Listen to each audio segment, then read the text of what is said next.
안녕하세요. 완전정보 부동산 플러스 진행의 장유윤입니다. 전국 아파트 분양가가 3년째 고공행진 중인 것으로 나타났습니다. 다음 달 수도권을 포함해서 전국 분양시장에 2만여 가구가 공급될 예정인 가운데 서울과 수도권을 중심으로 분양가와 청약 경쟁률이 더 치솟을 것이다라는 전망인데요. 어쩌면 지금이 제일 싸게 살 수 있는 시기일까요? 잠시 후에 전문가와 함께 아파트 분양시장의 흐름 살펴보도록 하겠습니다. 먼저 오늘의 부동산 시장의 주요 이슈들 만나보시죠.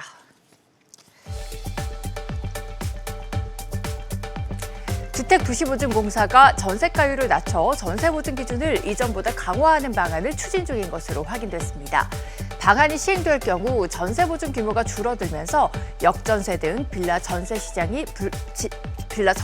영향이 불가피할 전망입니다. 대출 규제 여파로 집값 상승세 그리고 거래량이 주춤한 가운데 경기, 인천 거주민들의 서울 주택 매수 비중이 늘고 있습니다. 이전 신고가 대비 낮은 가격의 매물이 쌓이면서 이를 기회로 여기는 매수자들이 늘었고요. 규제가 완화되면 집값이 결국 다시 오를 것이라는 심리도 작용하는 것으로 풀이됩니다. 연말을 앞두고 본격적인 물량 밀어내기가 시작된 가운데 전국 아파트 분양가가 역대 최초로 3년 연속 3.3제곱미터당 200만 원대 상승을 기록하고 있습니다. 인건비와 원자재값 상승과 함께 내년에는 분양가가 더 오를 것이라는 전망과 함께 내 집 마련에 나서려는 수요자들이 늘고 있습니다. 네, 아파트 분양 그리고 청약 시장의 흐름 살펴보도록 하겠습니다. 오늘은 정현우 전문가와 함께합니다. 안녕하세요. 안녕하세요. 네, 반갑습니다. 어서 오세요. 자, 신축 아파트 선호 현상 계속되고 있고요. 그리고 분양가가 상승하면서 하반기 청약 시장 뜨거웠습니다.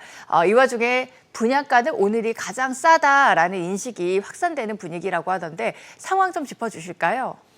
네, 요즘 같을 때 많은 분들 연말이 좀 다가오면서도 좀 날도 좀 추워지는데 이 부동산 가격이 좀 안정이 되고 또 어떻게 해야 될까 좀 고민이 좀 많아지는 지금의 시기입니다. 자, 국평 분양가가 지금 3년 새 평당 2억 5천만 원이 올랐다. 그래서 수치로 표현을 한다고 했을 때 2억 5천이 누군가에게 클 수도 있고 작을 수도 있는데 어쨌든 큰 금액입니다. 근데 나의 연봉이라든가 월급이 뭐 연에 1,000만 원, 2,000만 원 오르는 것도 참 대단한 건데 이렇게나 분양가가 좀 많이 오르다 보니까 많은 분들한테 지금 부담이 되고 비싸다는 느낌을 지울 수가 없습니다. 그래서 3년째 평당 200만 원 상승을 해서 역대 최초라는 타이틀 들으면서 인건비, 원자재값 상승 영향. 그래서 결국은 물가가 오르면서 이 부동산 값도 오르는 듯한 그런 느낌이 강하고요. 더불어서 앞으로서의 좀 가격을 좀 볼 때 제로 에너지 건축물 부분에서의 인증입니다. 이 인증 의무화라는 건 모든 인증을 붙게 되면 비용이 증가를 하게 됩니다. 그러면서 이제 분양가도 더 오를 수밖에 없다라고 좀 전망을 좀 하게 되고 그래서 내년 분양가 추가 상승이 또 예상이 되게 되면서 이 공급 단지들의 요 수요층들이 좀 많이 몰리는 지금 성향들이 좀 있습니다. 그래서 이제 우리 시청자님들께서 이 현재의 상황에서 비싸게 느껴질 수도 있고 싸게 느껴질 수도 있어요. 어쨌든 우리가 크게 무리하지 않는 선상에선 이 현 상황에 지금 전국 평당 평균 분양가 변동 추이율을 보게 되면 증감이 올랐다가 빠졌다가 올랐다가 빠졌다가 이렇게 한단 말이에요. 근데 그 속에 회색 그래프를 좀 보시면 분양가인데 어쨌든 조금이라도 꾸준하게 지금 계속 올라가는 추이입니다. 그래서 우리가 노란색, 이 오렌지색을 좀 너무 크게 되다 보면 부동산이 뭐 크게 올랐다, 크게 빠졌다 이렇게 좀 착시가 좀 일어날 수 있다 보니까 시청자님들이 좀 관심을 회색 그래프에 좀 보시면서 올랐다가 좀 살짝 빠지더라도 다시 또 오르게 되고 이렇게 물가 상승하듯이 우리가 이 추이를 좀 보시면서 어쨌든 이 부분에서 좀 조급하고 마음이 좀 급하신 분들은 뭐 투자라든가 뭐 구매라든가 이런 걸 좀 하실 거라고 생각을 하는데 어쨌든 현 상황에선 부담감이 좀 많이 크다. 그러다 보니까 뭐 위험한 부동산, 뭐 투자 이런 것보다는 좀 안정된 포지션에서 좀 관심을 가지시면서 내 집 마련 전략을 잘 펼치셔야 되지 않을까 이렇게 조언드리도록 하겠습니다. 네, 이렇게 정현우 전문가와 함께 부동산 시장의 이슈들 짚어봤고요. 보다 자세한 정보 원하시는 분들은 재테크존에서 저희 어플리케이션에서 재테크존 다운로드 받아보시면 확인해 보실 수가 있으니까 참고해 주시기 바라겠습니다. 자, 아울러 정현우 전문가 직접 만나볼 수 있는 부동산 무료 세미나도 준비가 되어 있습니다. 일정은 참고해 주시기 바랍니다.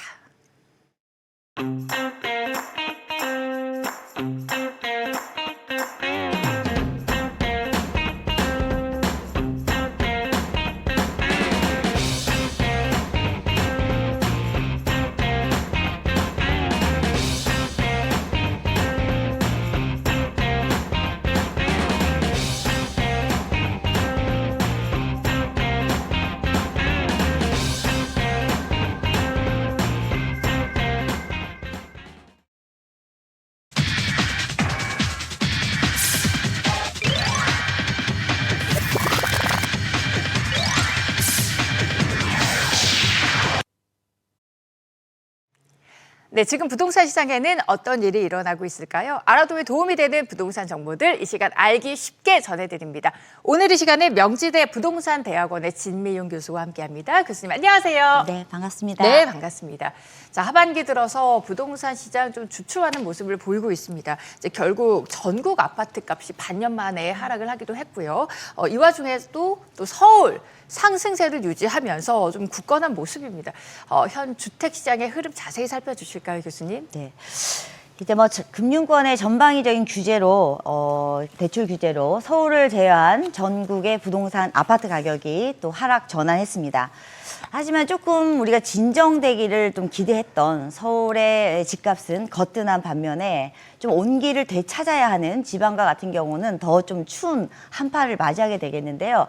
그야말로 지금의 주택시장 상황은 매우 양극화가 심화된 상황이라고 할 수 있겠습니다. 앞으로도 수도권을 중심으로 대출 규제가 강화가 될 예정이지만 이 규제 강화에도 불구하고 네. 어떤 지방은 조금 더 여러 가지 좀 거래 한파와 가격이 좀 더 좀 우울해지지 않을까 생각됩니다.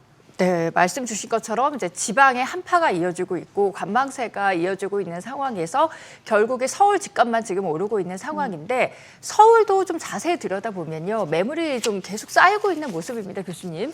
그러면서 이제 좀 서울 또한 하락세를 맞이하는 게 아닌가 하는 이런 전망이 나오고 있는데 이 부분은 어떻게 보실까요?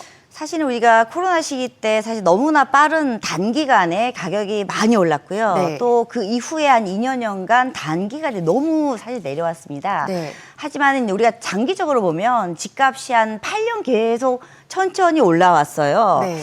그래서 사실은 코로나 때 정점을 찍고 살짝 내려오는 지금 그런 사실 지금 좀 쉬어야 되는 어떻게 보자면 상황인데요. 그동안에 작년과 재작년에 정책 금융 대출이라든지 또 규제 완화로 이 사실 집값이 경착륙하는 걸 좀 막아왔다고 볼 수가 있고요. 지금 이제 서울 집값이 지금 규제 강화에도 불구하고 이 서울 집값이 아직은 튼튼하지만 제 생각에는 뭐 체감하시듯이 지금 서울의 집값은 여전히 너무 지금 비싸다고 할 수 있고요. 또 이런 대출 규제가 되면 또 실수요자들이 또 집을 사려고 하는 수요 역시도 줄어들 수밖에 없기 때문에 서울 역시도 좀 영향을 다소 받지 않을까, 네, 그렇게 생각을 합니다. 네, 이렇게 이제 서울이 영향을 받게 되면 이제 그동안 사실 서울의 진입 장벽이 너무 높지 않았습니까? 집값 상승세도 굉장히 네. 가파르고요. 특히나 올해 같은 경우에는. 근데 이제 이 거래량도 그렇고 그리고 여러 가지 뭐 매매 거래가 이제 주춤하면서 이럴 때 서울 진입을 해야 하는 게 아닐까 지금 기회로 생각을 하고 계시는 분들도 많이 계실 것 같습니다. 실제로 경기 그리고 네. 인천에 거주하시는 분들의 서울 주택 매수가 늘고 있다고 하던데 지금 서울 주택 좀 적절한 매수 타이밍으로 봐야 될까요? 어떻게 보실까요? 저는 조금 더 기다렸다가 아직은 내년 아니다. 상반기 정도로 저는 생각을 하고 있습니다만 이제 사실은 또 이제 불안한 거죠. 우리 공급 절벽이라는 또 이슈가 있고요. 내가 지금 들어가지 않으면 좀 어렵겠다라고 하는 면이 있었고 우리가 이미 뭐 김포 골드라인이라든지 우리가 경기도 지방으로 굉장히 서울의 주택 문제가 사실은 경기도 외곽으로 굉장히 많이 간 거죠. 네. 그러다 보니까 사실은 또 이 출퇴근에 따른 굉장한 피로감, 또 자녀 교육 문제라든지 그로 인해서 지금 약간 고개 숙인 이 집값 시기에 좀 들어오고자 하는 그런 수요가 또 반영이 된 것은 맞습니다. 네. 네, 이렇게 또 서울 주택의 매수 타이밍까지 짚어주셨습니다. 지금 당장이라기보다는 조금 더 시장을 지켜봐야 될 것 같고요. 이렇게 또 시장에 안 좋은 상황이다라고 좀 느껴질 때 안전자산으로 쏠리는 그런 이제 좀 마음이 좀 있는 것 같습니다. 수요층도 그렇게 쏠리기도 하고요. 그러면서 이제 시장에 양극화가 나타나고 있다라는 이야기를 우리가 많이 하는데 사실 요즘 우리 시장을 보면 양극화라기보다는 삼극화가 더 맞는 게 아닌가라는 의견도 나오고 있는 상황인데 이렇게 오르는 곳에만 집중하는 현상 어떻게 봐야 될까요? 네, 정말 어떻게 보자면 주택은 사실 주식 시장이 아닌데도 불구하고 네. 왠지 우리가 신축 아파트, 입지가 좋은 곳, 또 브랜드 아파트와 같은 경우가 왠지 블루칩과 같이 되는 그런 양상인데요. 사실은 결국 집값이 오르는 것은 우량 자산이다. 라고 하는 또 믿음이 있는 것 같고요. 네. 또 비가 오나 눈이 오나 이 자산 가치의 보존력이 뛰어난 것은 또 우량 자산이다 이런 게 있는 것 같습니다. 그래서 모든 또 시장이 우량한 자산을 가지고 있는 건 아닌데요. 네. 우리가 일본의 경우를 보면 이제 그런 얘기가 있는 거죠. 우리가 이제 집값이 양극화된다 이러면 이제 너무 지나치게 비싸거나 싼 물건만 있는데요. 삼극화라는 것은 사실 주택 시장이 크게 우량한 자산은 한 10%고요. 중간에 한 70%는 뭐 정체나 좀 하향 안정, 그다음에 또 나머지 한 20%는 가치가 없어서 거래 자체가 안 되는 그런 시장의 양상인데요.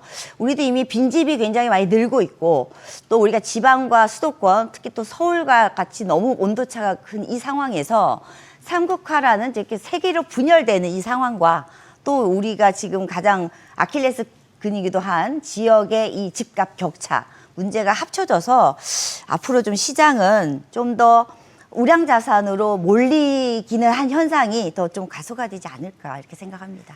네, 이렇게 해서 지금까지 하락 전환한 전국 집값 동향 그리고 삼극화 현상까지 부동산 시장의 흐름 짚어봤습니다.